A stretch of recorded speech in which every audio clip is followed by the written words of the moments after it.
I heard the words, "Your wife was with your son-in-law last night," and it felt like somebody jammed an ice pick straight into my spine. No warning, no mercy, just the kind of truth that rips a man open in one breath and leaves him standing there half alive, half destroyed, wondering what the hell he ever did to deserve that kind of betrayal. My name is James, and if you're hearing this, it means I survived what came after. It means I lived through the kind of nightmare most men my age never talk about out loud.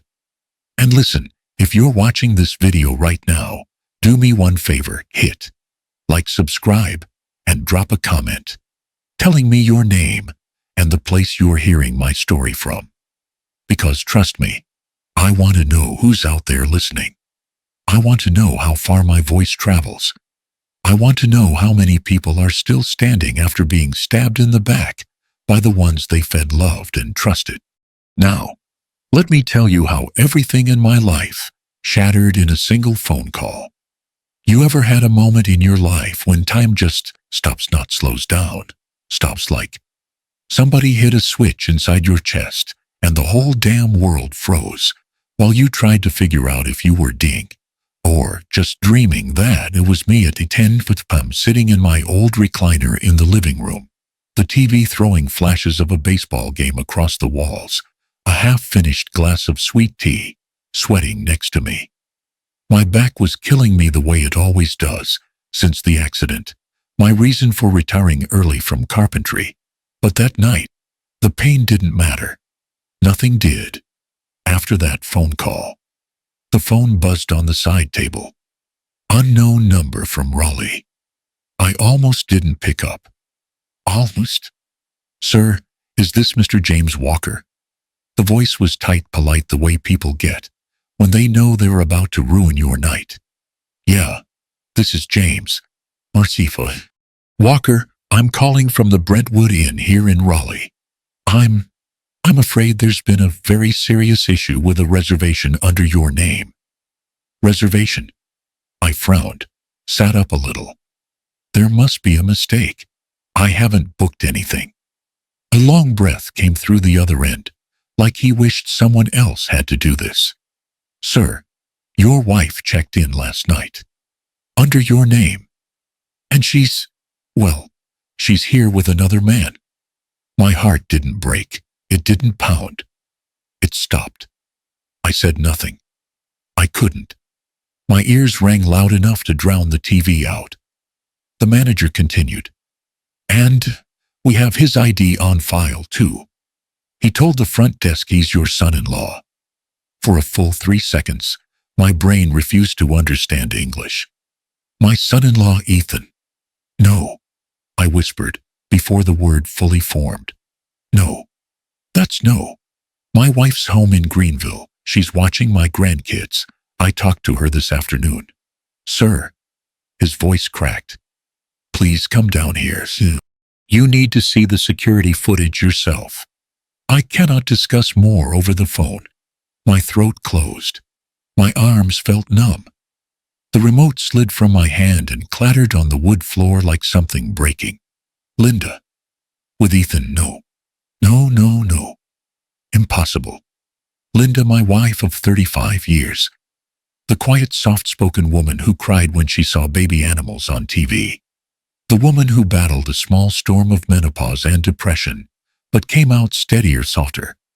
The woman who held my hand after my back injury, whispering that everything would be okay, even when we both knew it wouldn't. And Ethan, the man I had practically welcomed as a son. The man I helped fix his first car. The man who called me Pops with a smile that once felt genuine. My lungs burned like I'd inhaled ice. "Sir," the manager said. "Are you still there?" "Yeah." But it wasn't my voice. It was something hollow wearing my voice. He gave me the address. Told me he'd meet me at the front desk. Apologized 3 times. When the call ended, the silence in my house was so heavy it felt like the walls were listening. I stood up. My legs shook. Linda was supposed to be at Rachel's house watching the kids tonight. Rachel had a night shift at the hospital. The grandkids. God, the grandkids. I grabbed my keys, didn't turn off the TV, didn't grab a jacket even though a cold snap had rolled in. Didn't think, just moved like a man running from a fire. My truck roared to life, and I pulled out of the driveway into the dark highway. The whole drive, the world outside was black and empty, the kind of night where even the streetlights looked tired. The hum of the tires on asphalt was the only sound, and my mind, my damn mind, ran wild like an unbroken horse. Little things I'd brushed off came back one by one, stabbing deeper each time. The way Linda had started dressing nicer for errands. The new perfume she wore, but said Rachel bought for her. The way she'd hide her phone under a blanket when she sat on the couch. The girls' nights she never had before. The sudden, almost desperate desire for space. And the way Ethan months ago started showing up at the house without Rachel. Bringing excuses that didn't make sense now that I looked back. I'd trusted them. Both of them. Completely. That was my biggest mistake. At one point during the drive, I had to pull over on the shoulder. My hands were shaking too hard to grip the wheel. I pressed my palms against my eyes hard until stars flashed. "Please, God," I whispered, "don't let it be what I think it is." But deep in my chest, under the panic and denial, something older settled. A knowing. A truth I didn't want, but could no longer outrun. After 10 minutes of sitting still, breathing, like a man trying to keep his ribs from collapsing, I pulled back onto the road. The hotel lights finally appeared through the trees, yellow, cheap, flickering, but they looked like judgment. I parked crooked half on the line and stepped out into the cold air. It hit my face like a slap, sharp enough to make my eyes sting. My legs felt heavy. My breath shook. My heart felt like it wasn't mine anymore. I pushed open the glass doors. Warm air smelled like cleaning spray and stale coffee. And there he was, the manager, standing stiff behind the desk, waiting for me, like a doctor about to deliver the kind of diagnosis that changes a life forever. "Mr. Walker?" he asked softly. I nodded. Barely. He swallowed hard, motioned toward a narrow hallway. "Please follow me, sir. I'll show you the recordings." My feet moved on their own. The carpet muffled my steps, but I swear I could hear my heartbeat pounding in my ears. At the end of the hall was a gray metal door marked "Security, authorized personnel only." The manager opened it. A small room. 2 chairs. Monitors flickering with black and white footage. My entire life was about to split in two.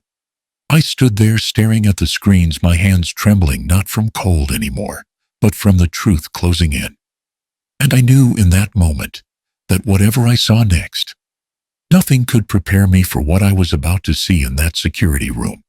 The air inside that security room felt different, heavy, cramped, charged, like the inside of a police interrogation unit. The kind of place where truth doesn't just show up, it slaps you in the face. A single fluorescent tube buzzed overhead, flickering every few seconds, as if even the light bulb was nervous about what I was about to see. The manager closed the door behind us. "Sir, please, have a seat." I didn't sit. Couldn't. My knees felt wired, like if I bent them even once, they might never straighten again. A security guard in a Navy uniform tapped a keyboard, switching through camera feeds. Long hallways. Elevators. The lobby. Parking lot. All in black and white. All innocent looking. All about to ruin me. The manager cleared his throat. "We're going to start with footage from yesterday afternoon. Around 3:40 p.m. yesterday. The same time Linda told me she was running to the store before watching the kids." My stomach twisted. The footage clicked to a new angle, the lobby entrance. A double glass door sliding open. And then there she was. Linda. Not the Linda I knew. Not the woman who wore soft sweaters and sensible shoes and tied her hair back in a messy bun because she said she didn't feel pretty enough anymore. This Linda had her hair down in loose curls, makeup flawless lips, the deep red she used to save for anniversaries. She wore a fitted navy dress. I'd never seen before one that hugged her body, like she'd picked it out for someone who wasn't me. She stepped into the lobby with a small rolling suitcase. Her smile, God, that smile. It was small, coy, almost playful. Then another figure entered the frame beside her. Tall, confident, wearing a crisp white button-up and dark jeans. Ethan, my son-in-law. He wasn't touching her, not yet. But the ease between them was loud. His body angled toward hers, her shoulder nearly brushing his. They moved like two people who had practiced walking side by side. I pressed my hand against the metal table beside me to keep from collapsing. Zoom in, I whispered. The guard zoomed. Linda laughed at something Ethan said, laughed in a way she hadn't laughed with me in years. Her eyes sparkled, her cheeks flushed. She looked olive. Olive for him. Ethan carried a dark green leather briefcase. The guard zoomed again slowly.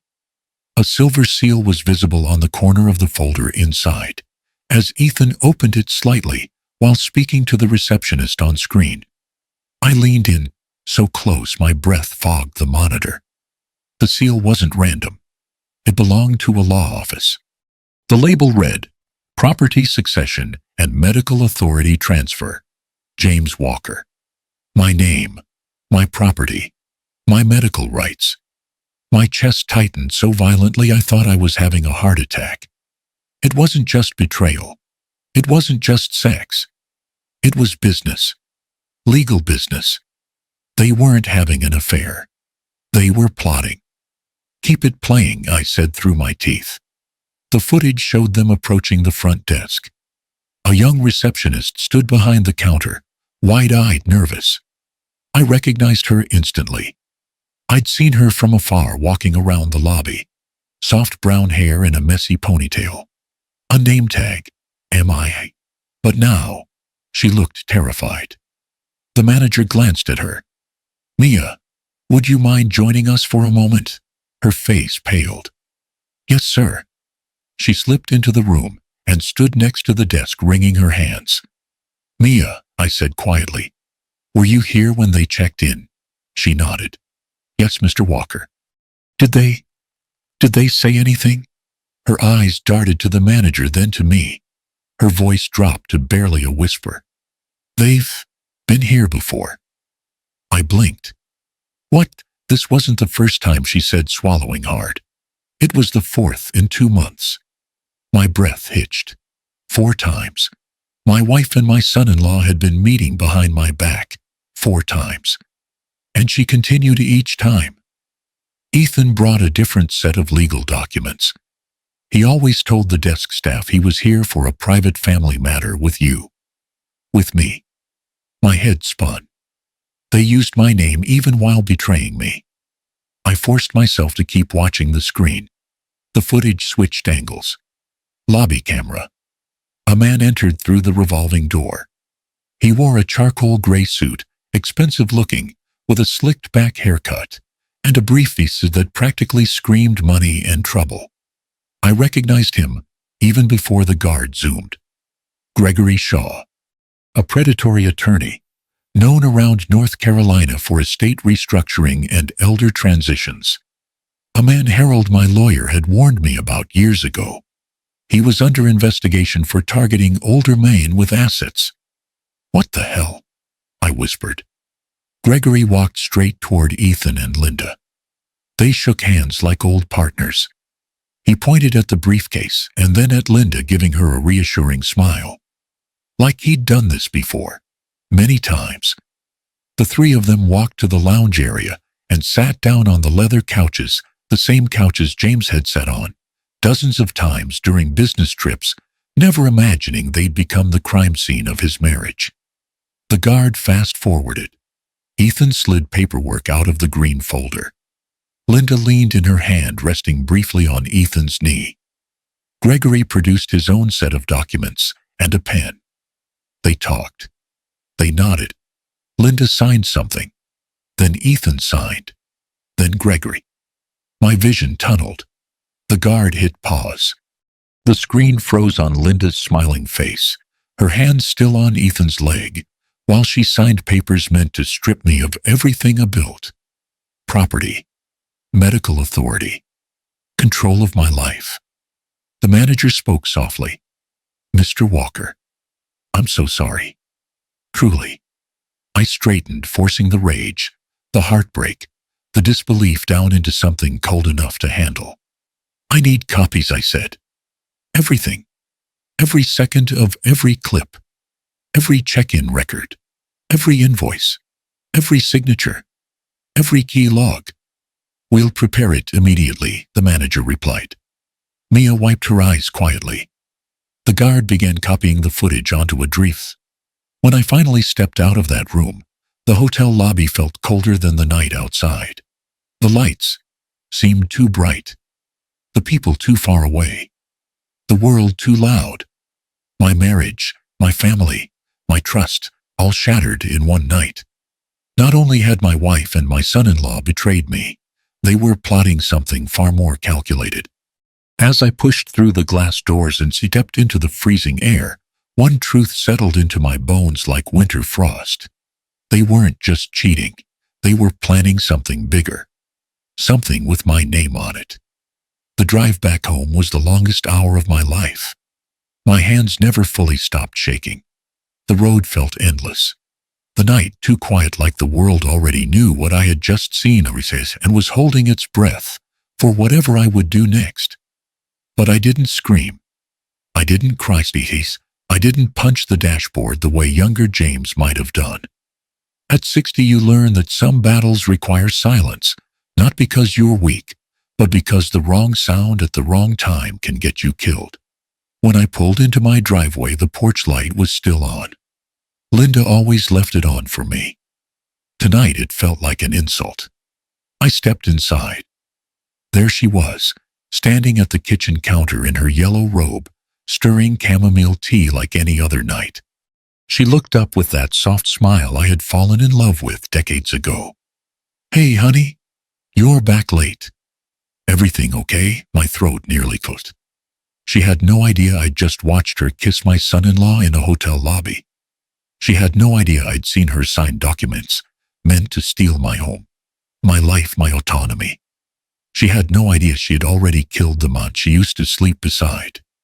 Yeah, I answered, reaching into a level of calm that felt almost unnatural. Just long drive. She walked closer and touched my cheek with her warm palm. You're freezing. Did you forget your jacket again? Her thumb brushed my skin so tender, so familiar, it made me nauseous. I swallowed the bile, forced a smile. Guess so. She kissed me softly and went back to her tea like nothing was wrong. Like she wasn't planning to erase me from my own life. I stood there watching her, back her small shoulders, the robe tied neatly at her waist.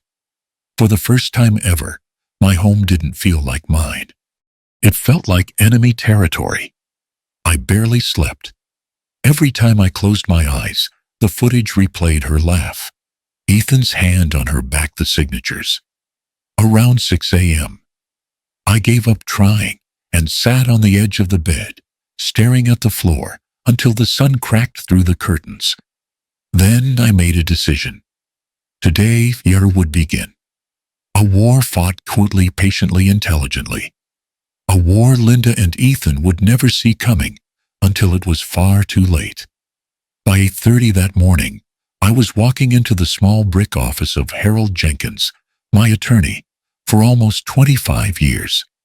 He'd written my will, handled the deed to our house, even helped me fight an insurance company after my back injury forced me to retire from carpentry. To me, Harold wasn't just a lawyer. He was a father figure. The one man I trusted enough to tell everything. He looked up from behind his heavy wooden desk when I walked in. James, he said, eyebrows drawing together. Good Lord, son, you look like hell. I found something, I said, shutting the door behind me. Something bad. He motioned for me to sit. I didn't. I was too wound up to stay still. I plugged the USB drive from the hotel into his computer. The screen lit with the security footage. As the video played, Harold grew quieter and quieter. His jaw clenched. His hands curled into fists. By the time Linda and Ethan sat with attorney Gregory Shaw on the lobby couches, Harold leaned back in his chair and rubbed both palms down his face. "Jesus Christ," he whispered. Then he looked at me, really looked at me, with an expression that mixed fury, sympathy, and disbelief. "I'm so damn sorry, James." I nodded, unable to speak. He clicked the screen to freeze on the image of the folder labeled Property Succession and Medical Authority Transfer, James Walker. And that was when the lawyer in him fully woke up. "Okay," he breathed, standing. "Here's what we're dealing with." He grabbed a yellow legal pad and began scribbling notes with rapid, angry strokes. First, he said, pacing behind his desk, "This looks like durable power of attorney fraud. It's one of the nastiest, most dangerous forms of elder exploitation." I stiffened. "Elder?" He put up a hand. "I know you're only 60, but to the system you're close enough for them to justify this garbage." "Explain," I said. He exhaled. "With a forged durable power of attorney, they can take everything: money, property, medical rights. If Ethan and that crooked attorney Shaw get this process, you'd have no legal control over your own life." He scribbled something else. "And worse, they may already be preparing a guardianship petition." My stomach dropped. "What does that mean?" Harold stopped pacing. He looked me dead in the eyes. "It means they could claim you're mentally incompetent, that you can't manage your finances, that you're forgetting things, becoming confused, maybe showing signs of cognitive decline." My hands tightened into fists. "That's bullshit." "I know," Harold said. "But courts see this all the time. And if they back it with forged medical statements or staged behavior reports, you could be placed in a nursing home against your will." The room spun. My worst fear struck like lightning. Linda and Ethan weren't just stealing my assets, they were preparing to remove me, store me away, get me out of the picture entirely. James, Harold continued, "This is textbook manipulation. I've seen it before." He stopped talking. A shadow crossed his face. 10 years ago I lost a case like this. A good man, 67 years old, lost his house, his business, his independence. The family stuck him in a care facility within 3 months. He died there. Alone. I stared at Harold, my chest tight. "I swore if something like this ever crossed my desk again," he said quietly, "I wouldn't let it happen." He sat across from me. "And I won't let it happen to you." My eyes stung, but I refused to cry. "What do I need to do?" I asked, voice low. Harold leaned forward. "Everything. You document everything. Every call with Linda. Every odd behavior. Every lie. Every bank withdrawal.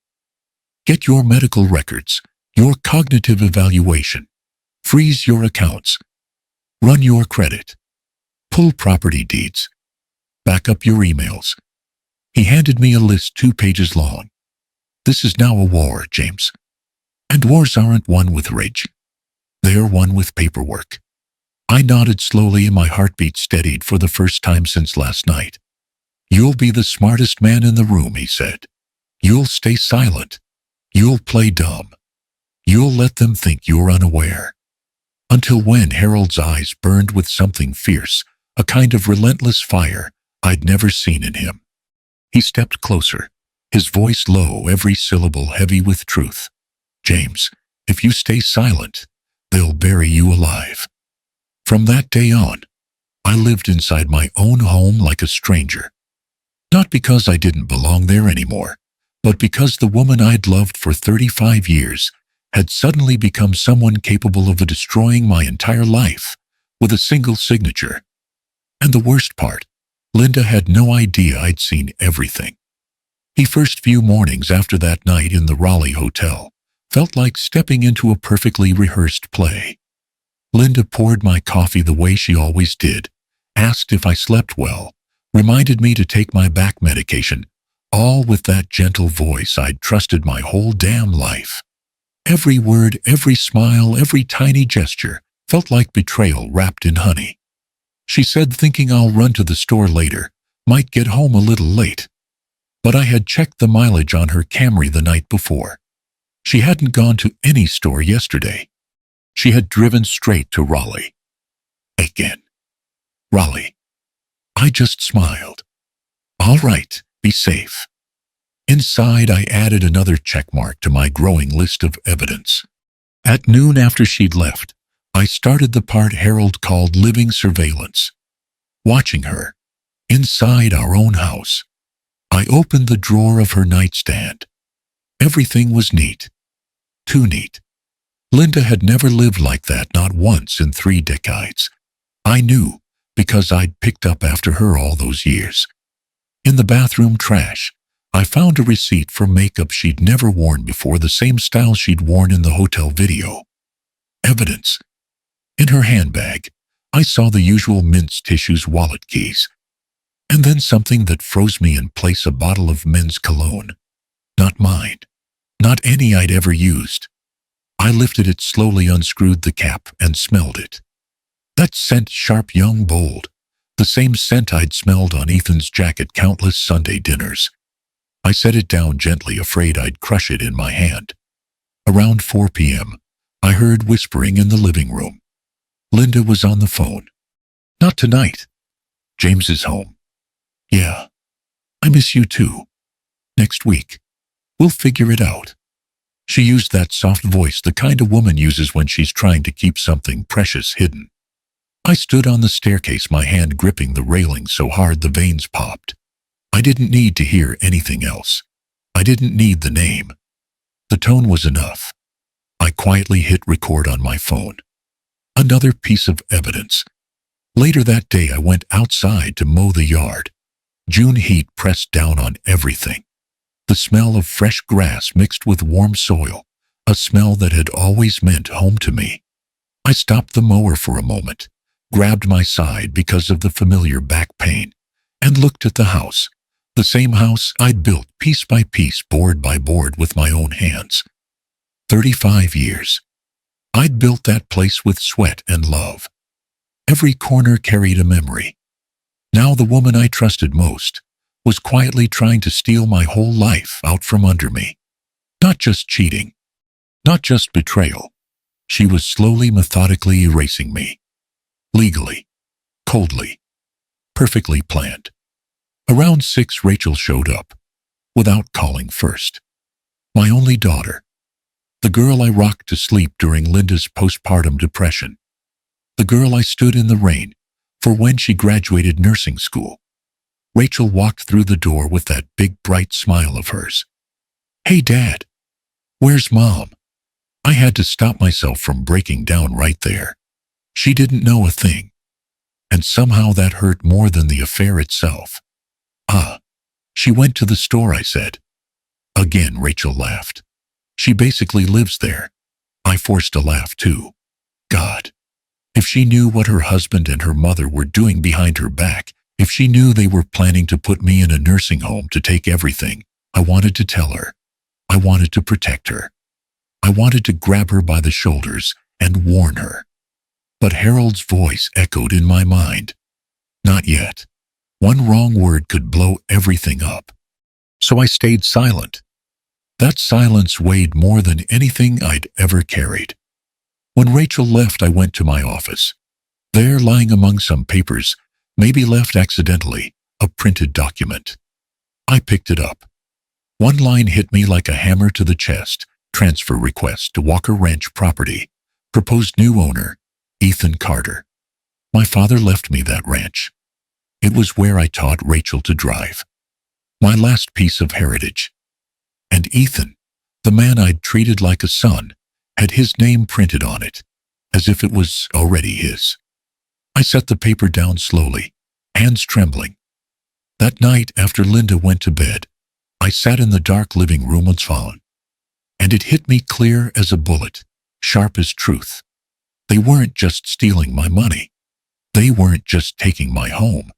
They weren't just grabbing my land. They were removing me from my own life, wiping me out, like I never existed. That night I realized they weren't stealing my money. They were erasing me. I never imagined that betrayal could have layers like rotten wood. You keep peeling back, only to find more decay underneath.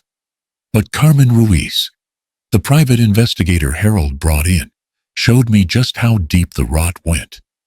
Carmen was 48, sharp eyes, hair tied back tight, the kind of woman who'd seen enough darkness to stop being shocked by anything. Former police detective. Used to run undercover work in Durham. Her handshake alone told me she wasn't here to mess around. Mr. Walker, she said the first day we met, you're standing on thin ice, and these people are the ones cracking it under you. She was right. And I was about to learn just how thin that ice really was. 3 days into her investigation, Carmen came back with the first bombshell. She dropped a folder onto Harold's conference table. Your son-in-law, she said, is drowning in debt. 180 grand. I stared at her confused. From what? Online gambling, she said bluntly. Sports betting. Casino apps. Bitcoin roulette. You name it. I shook my head slowly. Ethan, the man who once asked me how to grill ribs properly, who used to call me Dad. He was losing thousands on a goddamn phone screen. Harold leaned back, fingers pressed together. That kind of debt makes a man desperate. Desperate enough, Carmen added, to steal everything you own. But Ethan wasn't the only problem. Carmen slid another file forward, this one thicker. Gregory Shaw, she said. Attorney. Also known to the FBI. I felt my stomach hollow. He's under federal investigation, she continued. Fraud ring targeting seniors from Greensboro to Wilmington. Fake power of attorney documents. Forged medical forms. He's done this at least 8 times. He knows the legal weaknesses of older folks. He exploits them. Harold swore under his breath. Gregory's a damn vulture in a suit. And Ethan, Carmen added, is one of his little vultures in training. I closed my eyes. Linda, my Linda, had walked straight into the hands of 2 predators. Or worse, helped them willingly. On day 6, Carmen brought another piece of the puzzle. Your wife, she said, gently moved $12,000 from your joint account 2 months ago. My jaw clenched. Linda had never touched our accounts without telling me. Not once in 35 years. Where did it go? I asked. Carmen flipped a page. To a storage facility in Raleigh. Paid 6 months in advance. Ethan's name on the secondary access list. Something in me snapped at that. Storage facility. Secret payments. Joint money. What's inside? I asked. Carmen shook her head. We can't legally enter without a warrant. But we can watch. And what I've seen so far looks bad. Harold leaned forward. Bad. How? Carmen locked eyes with me. Boxes, a lot of them. Ethan checks that unit almost every Friday. And I saw him carry what looked like a document storage case inside. My breath caught. James, Harold said quietly, that could be the originals. The forged forms, land deeds, financial statements. Everything they needed to legally erase me. All in a storage locker rented with my wife's hidden money. And then came the twist that cut deeper than the affair itself. Carmen hesitated before speaking. Mr. Walker, I also found something personal. About Linda. Harold shot me a look, one that said, brace yourself. What is it? I asked. Carmen opened another small folder. Inside were medical records. She saw a therapist privately, Carmen said. Started around the time of your back injury. She told the therapist she felt abandoned. Abandoned, I whispered. I was fighting through pain every day. I know, Carmen said softly. But she said she felt like she lost the version of you she married. that you weren't the man she needed anymore. I stared at the floor. My chest felt hollow, like someone had reached in and scooped out the part of my heart that still hoped this was all a misunderstanding. Harold spoke gently. James, people project their loneliness in ugly ways. Ethan took advantage of that vulnerability. Carmen nodded. He groomed her emotionally, made her feel seen, rebuilt her self-esteem, then twisted it, manipulated her, convinced her that hurting you was somehow her fresh start. I felt sick, literally sick. Ethan didn't just seduce her. He weaponized her emptiness and turned her against me. The betrayal suddenly felt bigger than a marriage. It felt like a decades-long life being rewritten behind my back. Harold cleared his throat. Geese, this is the part where you stop being a victim and start being a survivor. He pulled out a sheet of paper. These are the legal steps we need to take. All above board, all admissible in court. He pointed to each item with the precision of a surgeon. 1. A hidden voice recorder in your truck. 2. Backups of every email Linda sends. 3. Daily screenshots of your bank accounts. 4. A log of every lie she tells you, dates, times. 5. Photos of every suspicious item or document. 6. Recording any conversation where she gives you implied consent. I stared at the list. It wasn't just evidence, it was armor. Harold placed a hand on my shoulder. You're not helpless, James. You're damn smart. Use that. For the first time since that night at the hotel, something inside me shifted. The fear, the confusion, the shock, it all cooled into something sharper, cleaner. Determination. I wasn't just an old man getting pushed into the dark. I was a 60-year-old who'd worked hard his whole life, a man who'd survived injuries, grief, disappointment, a man who still had fight in him, a man who deserved better. That night, I hid the recorder under the seat of my truck. I backed up Linda's emails. I saved every screenshot Harold told me to. And when I lay in bed next to Linda, her breathing slow, peaceful, oblivious, I realized something powerful. I wasn't scared anymore. The fear had burned away, replaced by quiet, focused purpose. For the first time, I wasn't afraid. I was preparing. There are moments in a man's life when the air changes, when the world tilts just enough for him to feel the shift in his bones.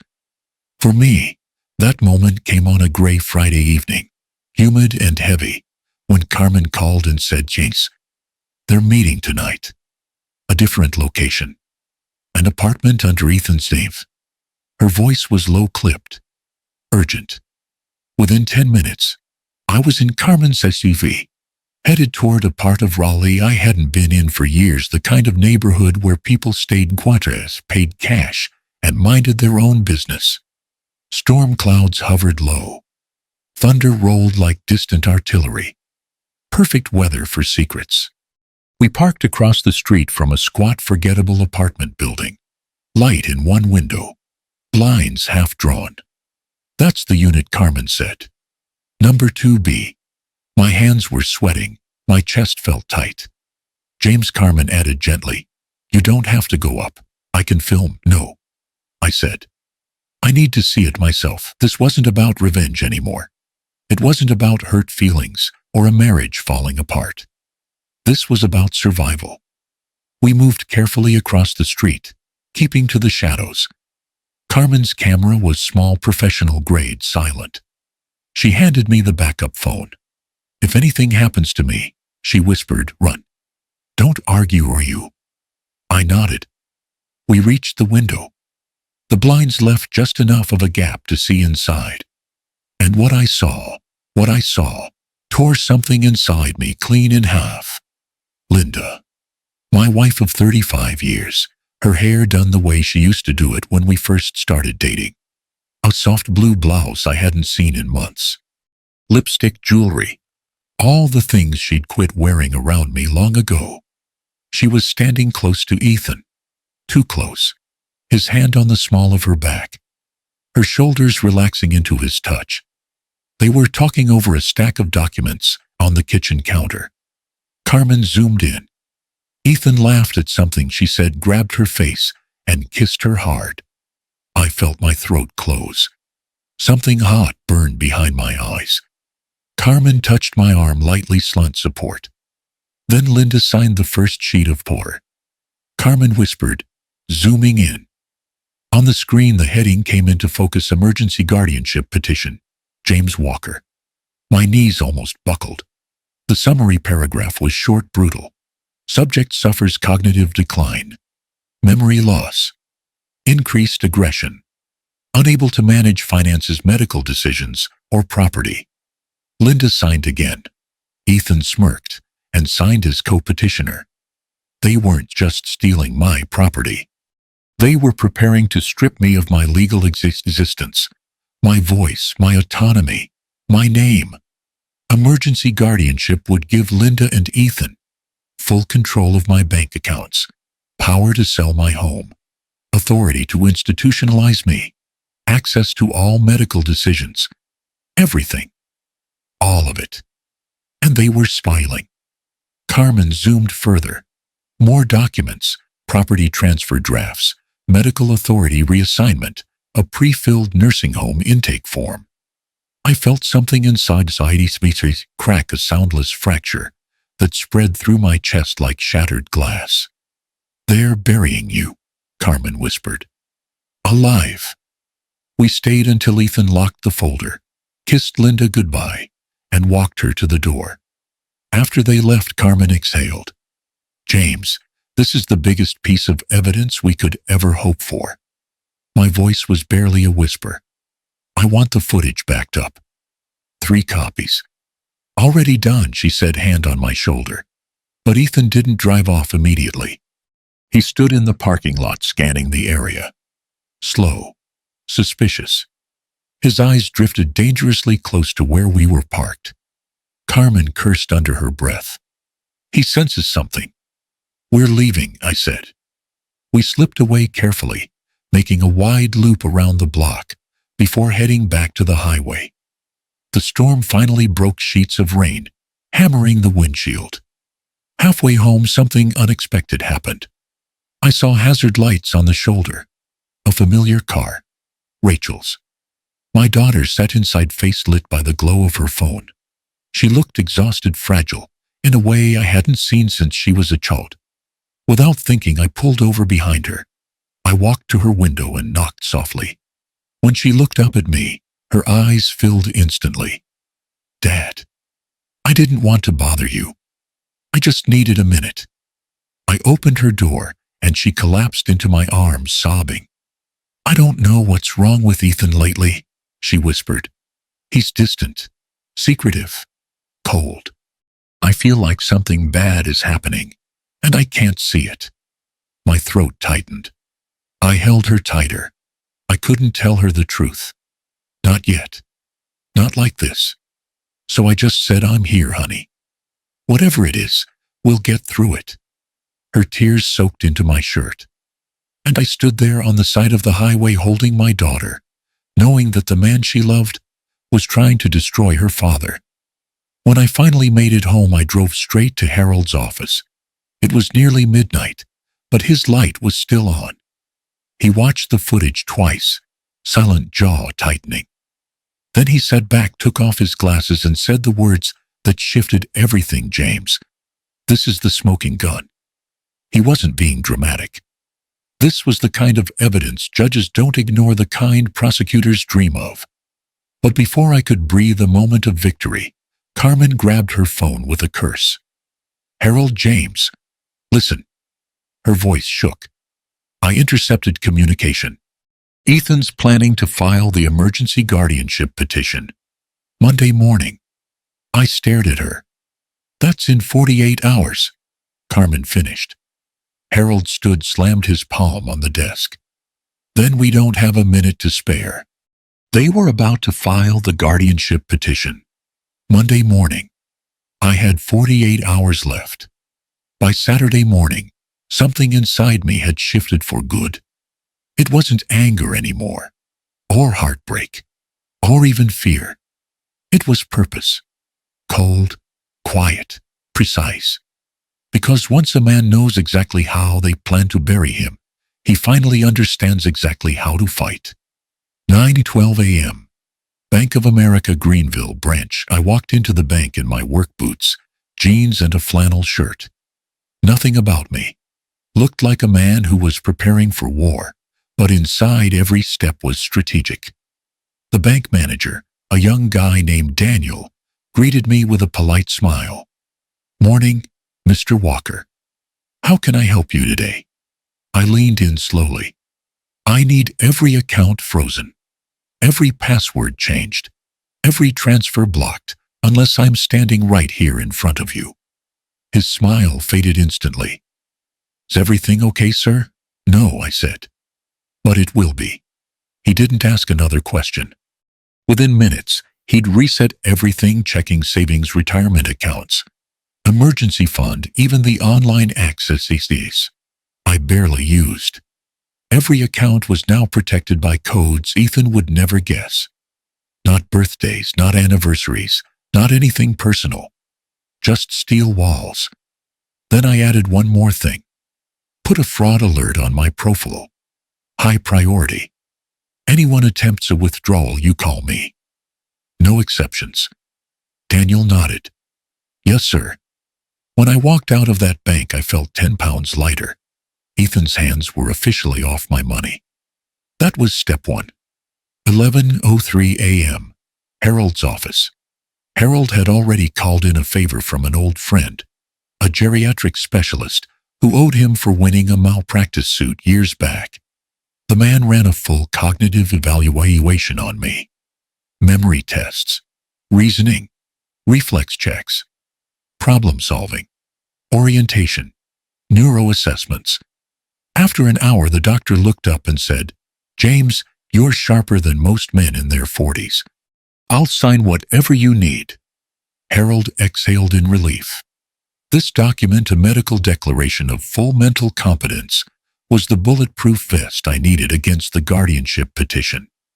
Without this, Linda and Ethan might have succeeded in painting me as a confused, deteriorating old man. With it, their lies would crumble in court. 2:15 p.m. The storage facility. Carmen pulled up in her dusty sedan, a grin tugging at the corner of her mouth. "I got it," she said, dangling a key. "Right from Ethan's pocket. He's sloppy when he's stressed." My heart hammered. This was the key to the storage unit Ethan had been using to hide God knows what. Unit C-17. We walked through the long corridor, fluorescent lights, buzzing overhead, concrete floor echoing under our shoes. Carmen unlocked the unit. When the door rolled up, I inhaled sharply. Inside were 3 plastic bins, a metal lockbox, 2 cardboard file boxes, and a briefcase with Gregory Shaw's embossed initials. Carmen clicked on her camera. "Let's begin." We opened everything, carefully documenting each item, forged property transfer documents, with my signature copied so well it made my skin crawl. Drafts of the guardianship petition, including notes in Ethan's handwriting about selling house ASAP. Rachel's name on 2 authorization forms. What I froze. Carmen read the pages twice to be sure. "James, this is serious." Ethan used Rachel's name as a secondary witness. She may not know, hell, she probably doesn't, but legally, she could be pulled into the investigation. My stomach dropped. Not my daughter. Not Rachel. God, please, not her. If this went wrong, she could be accused of aiding the fraud. She could lose her nursing license. She could face charges she knew nothing about. My breath shook. Carmen. Harold. We protect her. At all costs. Harold nodded firmly. "James, I swear to you, we'll get her clear." But this proves something important. What Harold held up the papers. Ethan was willing to sacrifice Rachel if things went south. He'd let her take the fall. I gripped the edge of the metal shelf until my knuckles went white. That was the moment. Something inside me hardened completely. They hadn't just tried to erase me. They were ready to destroy my daughter, too. That was unforgivable. We spent hours scanning, photographing, archiving. I uploaded every file to my cloud drive, Harold's secure folder, Carmen's encrypted backups, a separate offline hard drive, 4 keys. No room for missing evidence, no chance for manipulation. By sunset, the storage locker was stripped bare. Ethan would return Monday and find nothing. Just an echo of the life he tried to steal. 7:40 p.m. Back home. For the first time since this nightmare began, I looked around my quiet house and felt clarity. They wanted to take my home, my land, my savings, my identity, my autonomy and my dignity. But they forgot one thing: I wasn't dead yet. And I wasn't done fighting. Later that night, Harold spread the evidence across his dining table, like a general preparing for battle. He pointed to each group of documents. James, we're filing charges for conspiracy to commit fraud. 2. Forgery of legal documents. 3. Financial exploitation of an elder. 4. Abuse of power of attorney attempt. 5. Attempted illegal guardianship. And with Ethan using Rachel's name, we're adding identity misuse. 7. Coercion. I swallowed hard. Will Rachel be safe? Harold looked me dead in the eye. She will be, because you're stepping in. And because now we have proof she was used. I exhaled slowly, a deep shaking breath of relief. This wasn't just about me anymore. This was about protecting the only person in this world who had never broken my trust. My daughter, my blood, my reason for fighting. Harold gathered the files. Tomorrow, James, everything changes. I stared at the mountain of evidence, my voice low, steady. Tomorrow, I said, they face everything they tried to put me through. Tomorrow, they would face everything they tried to put me through. Sunday morning dawned strangely calm, that kind of soft golden light that makes the world look gentler than it really is. My house looked peaceful from the outside, but inside, it was the quiet before an earthquake. I had barely finished my first cup of coffee when I saw 2 sheriff's cars pull up in front of my house. Linda was in the kitchen humming to herself, flipping pancakes on the stove, as if she hadn't spent the last months plotting my erasure. I stood in the doorway when the knock came. 3 firm hits. Not angry. Official, final. I opened the door. 2 deputies stood there, serious, respectful. Mr. Walker. Yes. We need to speak with Linda Walker. Linda stepped into the hallway, spatula still in hand, confusion on her face. Is something wrong, officers? One deputy took a breath, voice steady. Ma'am, you are required to present yourself at the county office this afternoon. You're being investigated for conspiracy to commit fraud, attempted guardianship exploitation, and financial misconduct. Linda's face drained of all color. What? What are you talking about? There must be a mistake. But the deputies were calm.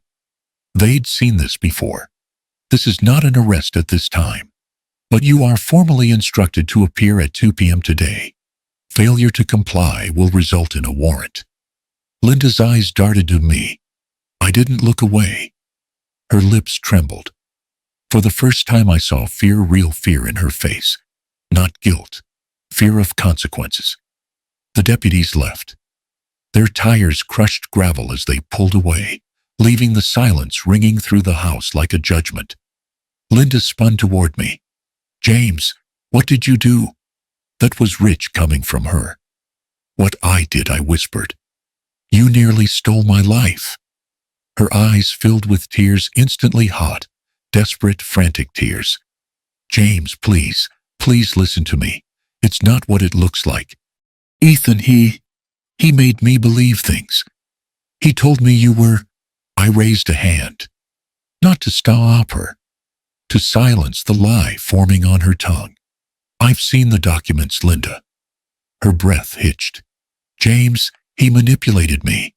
He said you were losing your memory, that you weren't the same man anymore. I didn't know what to do. You knew enough to sign the papers, I said quietly. She broke, then opened noisy, ugly sobs. I was lonely, James. After your injury, after you stopped touching me, I felt invisible. Her confession should have hurt more, but it didn't. I'd already used up my pain weeks ago. Before I could respond, the front door swung open. Dad. Mom, what's going on, Rachel? Of all days, of all minutes. She walked into a storm she didn't see coming. The look on her face when she saw Linda crying and me standing rigid as stone. I'll never forget it. Dad, she whispered. Someone called me, said there was police at the house. What happened? Linda rushed toward her. Rachel, honey, listen. But Rachel took a step back, eyes narrowing. What did you do? Her voice cracked. Mom, what did you do? Linda collapsed into Rachel's arms, sobbing wildly. Baby, I'm sorry, I'm so sorry. Rachel stiffened like someone had poured ice down her spine. She looked at me. Her eyes were pleading. Dad, what is she talking about? I couldn't speak. I didn't have to. Harold arrived at that exact moment, papers in hand, expression grim. He looked at Rachel with a pain I knew wasn't his to carry, but he felt anyway. Rachel, your husband and your mother attempted to place your father under fraudulent emergency guardianship. They forged documents. They moved money. They planned to declare him mentally incompetent. Rachel's hand snapped up to her mouth. No. Ethan wouldn't. Mom, tell me this isn't true. Tell me. Linda fell to her knees. It's not what you think, Rachel. I made mistakes, yes. But Ethan, he said he told me we were supposed to stop. Rachel screamed. The sound pierced the entire house. Rachel staggered back from her mother as if she'd touched something poisonous. You cheated on Dad? Her voice trembled violently. With my husband. Linda let out a sound like something breaking. Rachel collapsed against me, sobbing into my chest. Dad, I'm so sorry. I didn't know. I didn't know anything. I wrapped my arms around her, pulling her tight the way I used to when she was little and afraid of thunderstorms. This was worse than any storm. Linda reached for her, crawling across the hardwood floor. Rachel, baby, please. Rachel recoiled, pressing herself closer to me. Don't touch me. Don't ever touch me. Linda's face contorted as she crawled toward me instead. James, please, 35 years, we can fix this. I was confused. I didn't mean. I stepped back. For the first time since this nightmare began, my voice was ice. You need to leave this house. She shook her head, sobbing harder. James, please don't throw me out. We can talk. We can get help. I made a mistake. You made a choice, I said. 35 years ended long before today. Silence. Then Linda let out a sound somewhere between a sob and a gasp, the sound of someone realizing their destruction wasn't accidental. It was earned. She gathered her purse with trembling hands and stumbled toward the door, pausing when her hand touched the doorknob. James, I never wanted to hurt you. I didn't answer. Some silences are louder than any words. The door shut softly behind her, but the echo felt like the vinyl slam of a coffin. Rachel cried until her voice cracked. Harold placed a hand on my shoulder. You know what comes next, he said quietly. I nodded. Tomorrow would be the day everything went public. The day the legal system heard my side. The day Ethan and Gregory faced consequences they could never escape. The day Linda saw exactly what she had destroyed as I held my daughter, her body trembling. Her future shattered, her trust ripped away. I made a silent vow this would end. And it would end right. Tomorrow I would testify. And nothing would ever be the same. The courthouse was packed. Not with curiosity seekers, but with faces lined by age, fear, and recognition. Senior citizens, caregivers, retirees, people who had lived long enough to know how fragile safety could be, and how easy it was for someone to take advantage of trust. My case had shaken the entire community.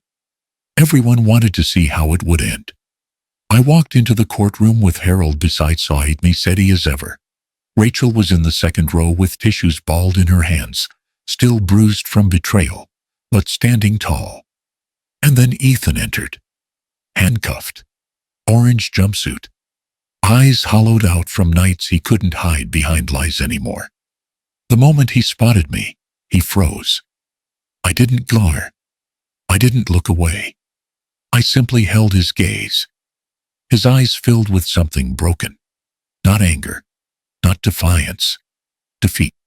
He mouthed something like, "I'm sorry," but after everything he'd done, the words felt as meaningless as breath in an empty room.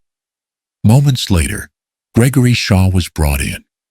He was the opposite of Ethan, composed, cold, calculating. Like a man convinced the law was merely an inconvenience he would eventually outmaneuver. He walked with the arrogance of someone who believed himself smarter than everyone else in the room.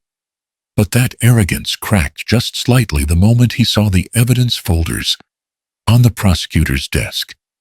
Carmen had done her job too well. Harold had done his job too well. I had done mine. The judge entered, stern, precise, unblinking. Court is now in session. The air thickened. First came the charges, then the evidence, and then my testimony.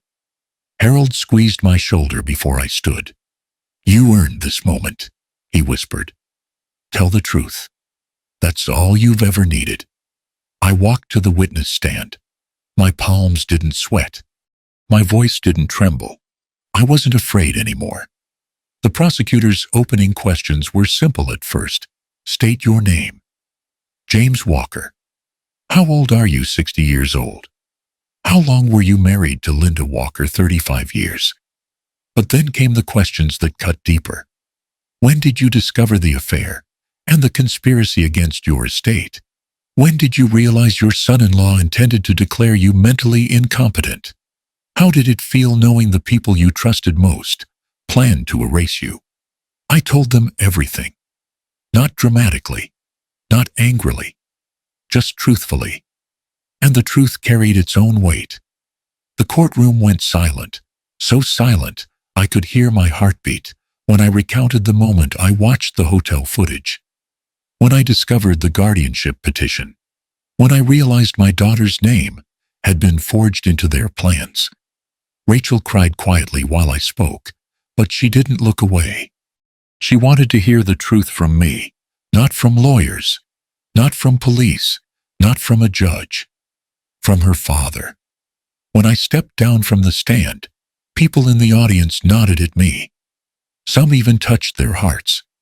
Not sympathy, solidarity. They saw themselves in me. Men and women who had trusted their families, their caregivers, their spouses. People who had been told they were paranoid when they weren't. People who had been financially drained by smiles and lies. People who had been betrayed simply for aging. Next came Ethan's turn. He tried for a moment to reclaim some dignity. He said he never meant for things to go that far. He said he only used Linda emotionally because she was lonely. He said he panicked about his debts. But when the prosecutor played the recordings, when the emails were shown, when the hotel videos appeared on screen, Ethan crumbled. Completely. "I'm sorry," he whispered into the microphone, shaking. "I'm sorry, James. I'm sorry, Rachel. I destroyed everything because I was terrified." His fear didn't excuse anything, but for a moment I almost pitied him. Almost. Then I remembered the guardianship petition, claiming I was aggressive, memory impaired, dangerous to myself. He had been willing to bury me alive. Whatever pity existed evaporated. Gregory's testimony was predictable. He denied. He deflected. He blamed documents on clerical errors. He accused Ethan of forging signatures behind his back. But prosecutors love patterns. And Gregory had a long, dirty pattern. 8 other victims. 8 other forged transfers. 8 other property thefts. When confronted with all of that, his confidence finally frayed. The mask didn't fall off, it shattered. After 3 days of testimony, the judge delivered her ruling. She spoke slowly, precisely, each word a hammer. Ethan Cole, you are found guilty of conspiracy to commit fraud, elder exploitation, document forgery, and attempted unlawful guardianship. You are hereby sentenced to 12 to 15 years in state prison, and you will be required to pay full restitution. Ethan closed his eyes, shoulders collapsing inward, like a building losing its foundation. He didn't look at me again. Then Gregory Shaw, you are found guilty of aggravated fraud, forgery, elder exploitation, and racketeering. You are sentenced to 18 to 22 years in federal prison with permanent disbarment. He didn't flinch, didn't blink, but for the first time he looked small. A man who finally met a case he couldn't lawyer his way out of. Last, Linda. She stood trembling before the judge, no longer wearing makeup, jewelry, or the quiet arrogance she once wore around the house.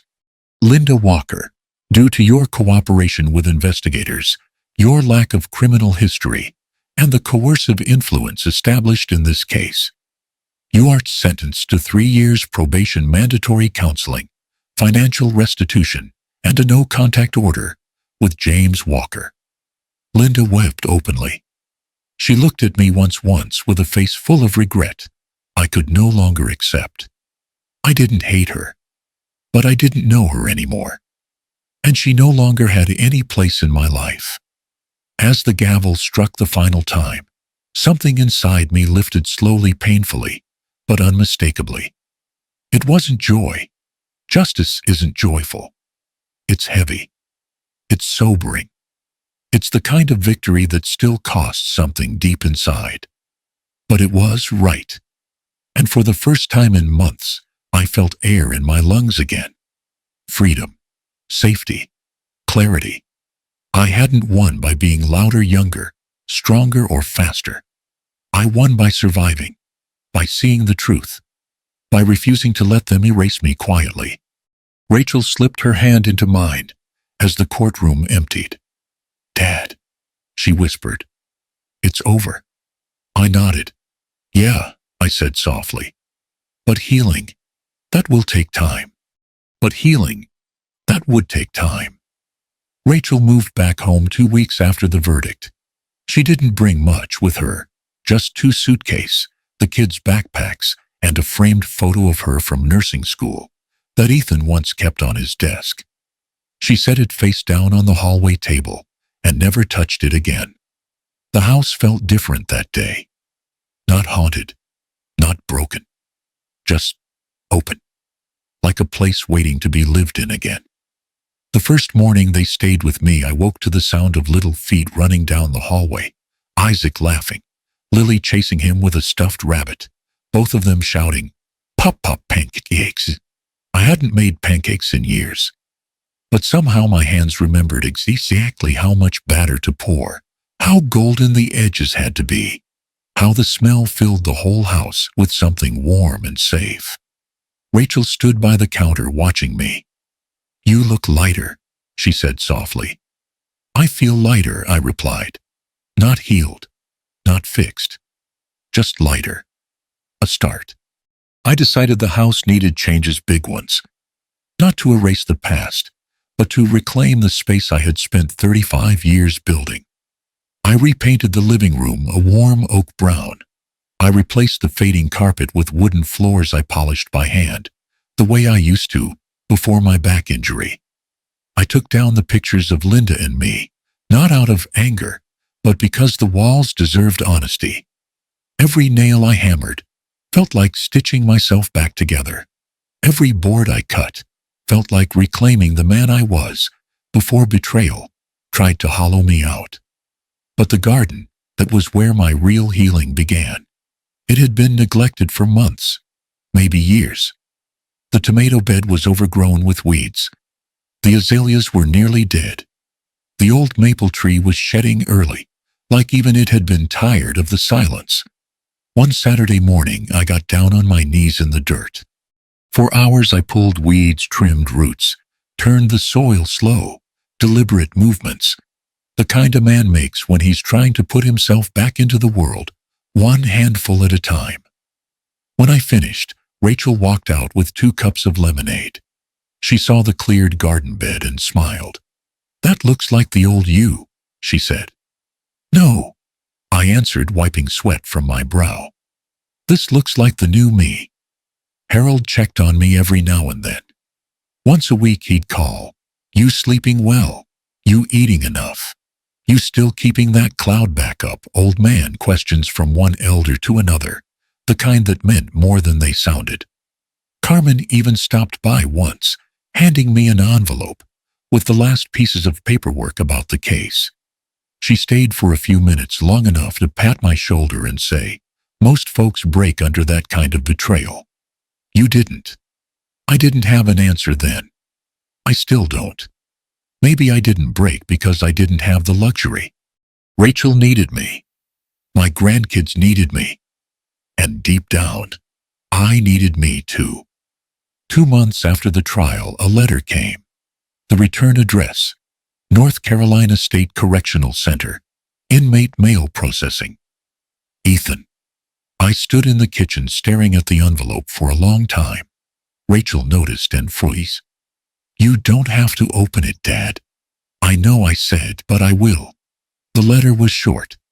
Uneven handwriting. Probably written long after lights out. "Mr. Walker, I know I don't deserve forgiveness. I hardly deserve to be heard. I want you to know I wake up every day wishing I could undo what I did. I hurt you. I hurt Rachel. I hurt my kids.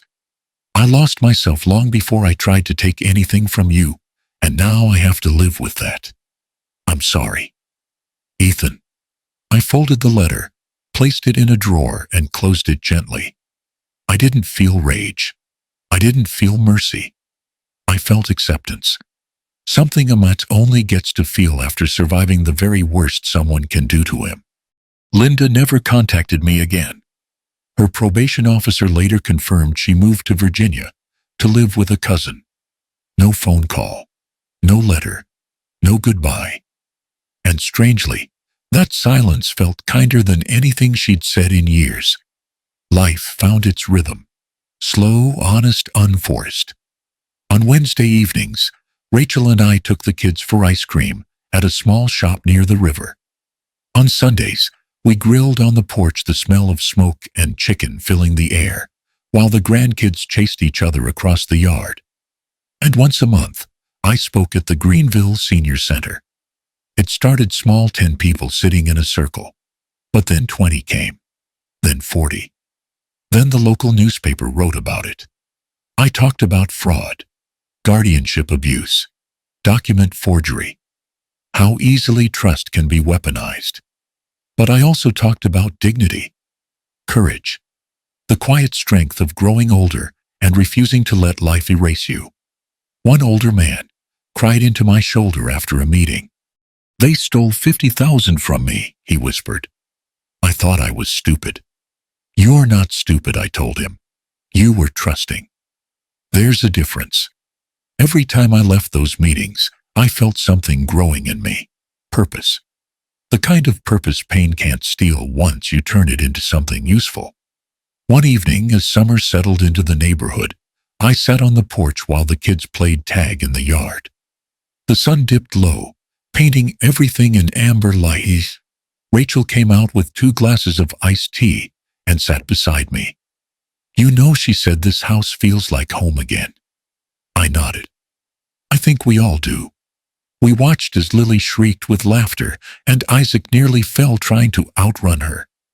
Then the breeze shifted through the trees, warm and steady, and something inside me clicked into place. A truth so simple, so quiet, I almost missed it. I survived. Not by rage, not by revenge, not by outshouting anyone. I survived by refusing to surrender myself, my story, my name, my dignity. The world tried to break me in a way only age exposes quietly, legally, cruelly. But instead of breaking, I rebuilt. I leaned back in my chair watching sunlight flicker across the yard and let the peace sink deeper than it had in years. They tried to break me, I whispered to myself. But I rebuilt myself. Not with anger, not with revenge, with dignity. I took a slow breath, feeling the warmth on my face. This was my own victory. The kind only a man who has lived long enough truly understands. You know, people think betrayal hits you like an explosion. But it doesn't. It's quieter. It's the slow cracking of everything you trusted, everything you built with your own two hands. I'm 60 now, and I've learned something I wish I'd known sooner. Growing old doesn't make you weak. It makes you clear. It strips away the noise, the pretending, the cheap apologies, and it leaves only truth. I didn't survive this because I was stronger. I survived because I refused to let anyone, not my wife, not my son-in-law, not fear tell me that my life was over. So if you're out there watching, if someone tried to take your dignity, your home, your name, stand up. Even if your voice shakes, even if you stand alone, because sometimes the sweetest victory is the one you win in silence.